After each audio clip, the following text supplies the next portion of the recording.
Como é que era esse assunto de segurança entre os pilotos? Que, claro que tinha, porque os carros eram 70 vezes mais perigosos, rápidos, pistas menores, etc. Boa pergunta, né? Assim, quem liderou assim, o movimento de segurança foi o Jack Stewart, junto com o Joe Bonnier e Jochen Rindt, que morreu. Os dois morreram. O Bonnier morreu em Le Mans e o Jochen Rindt morreu em Monza, quando ele, né, meu terceiro grande prêmio, quarto grande prêmio. E o Jack Stewart já estava, foi fundada, ele que fundou a GPDA, Grand Prix Drive Association, que era em Geneve. E logo que eu entrei na Fórmula 1, eu fui para a Suíça, eu lembro a primeira reunião, estava o Jochen Rindt, Joe Bonnier e o Jack Stewart olhando, e eles falando o que tinha que melhorar, porque a equipe de resgate era péssima, não tinha, as pistas não tinham guarda-reio, o carro não tinha segurança, naquela época ainda pegava fogo, todos os acidentes pegavam fogo, porque, por exemplo, o tanque de gasolina foi desenvolvido pela Goodyear com os helicópteros da Guerra do Vietnã, que fizeram de Kevlar, bulletproof. E aí, porque pegava muito fogo. Eu perdi muitos colegas pegando fogo, o carro era terrível. Mas então eles já eram bem ativos. Bem ativo. O Nick Lauda também, né? O Nick entrou também depois, o Nick entrou um ano depois do que eu em Fórmula 1. O Nick começou em 73, se eu não me engano. Foi isso? Não, 72 ou 71. 71. Começou um ano depois do que eu. Mas já tinha esse movimento que o Jack, graças ao Jack Stewart, esse movimento que salvou tantas vidas de piloto, e tantos pilotos deixaram de se machucar também. Sim. Porque não é só, porque hoje é muito mais seguro. E a reclamação era mais dos carros, né? Não tanto a pista, né? Não, pista também. Pista também? Também, e saída de ambulância, não tinha nada, às vezes não tinha nem médico na pista, era enfermeiro só. Era um movimento muito forte que começou.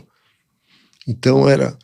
Mas aí, no Grande Prêmio da Alemanha, em 97, depois que eu tive aquele acidente em Michigan, a Mercedes mandou um carro de Grand Prix de 1938 para me fazer uma demonstração antes do Grande Prêmio da Alemanha, em Hockenheim, numa hora antes do Grande Prêmio da Alemanha.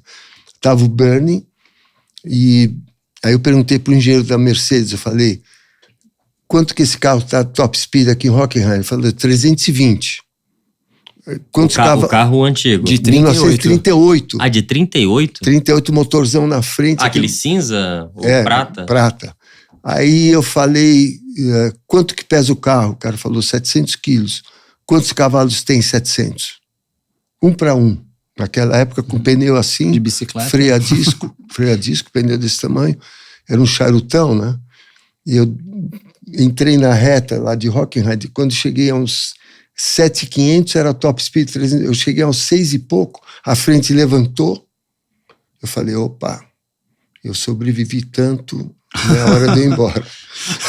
Aí eu dei umas 4, 5 voltas, saí molhado do carro, porque o carro saía de traseira, tudo. E quando saí do carro, olhei pro Bernie e falei, quando um piloto hoje reclamar que o Fórmula 1 não tá legal, que não é seguro, tira esse carro do museu, manda ele dar umas 3, 4 voltas.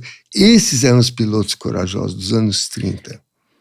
Porque o volante desse tamanho, sem cinto de segurança, a roda aqui do lado, o charutão levantava, freio a disco, tinha que jogar uma âncora para frear. O carro não parava. Imagina eles guiando em Nürburgring, 3 horas e meia de corrida. Parava no box. Bem lembrado. 300 quilômetros a pista. Então, esses eram os pilotos corajosos, na minha opinião, muito antes da minha geração. E quando você andou em Hockenheim, era Hockenheim antigo ainda, não era... Que não tinha chicanes, né? Era não, já tinha chicane, mas entrava na floresta. Entrava na floresta. Mas não tinha chicane na floresta? Não, tinha.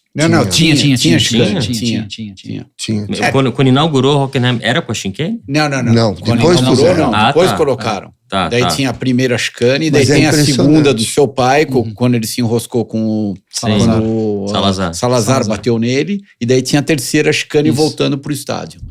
E aí você vê a comparação do que era, imagina naquela época, guiar esses carros, e o carro era uma cadeira elétrica, suspensão rígida, volantão, você se segurava no volante para não cair fora do carro.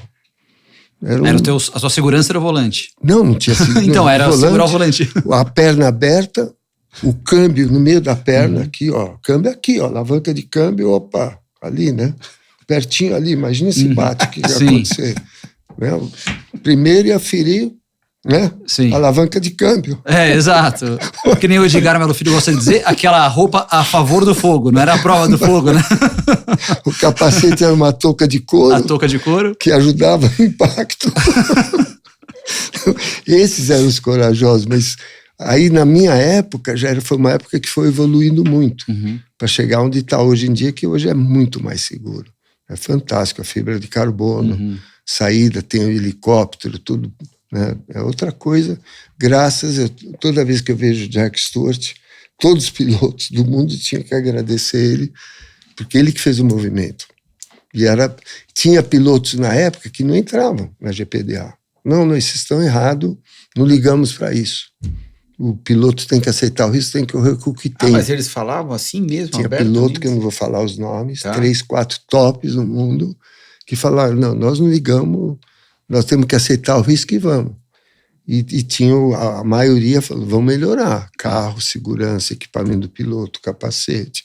Aí apareceu tudo, né? O Hans de Weiss, tudo foi evoluindo. Hoje é muito mais seguro. Você liderou um movimento na Espanha, não foi? De uma prova? Foi.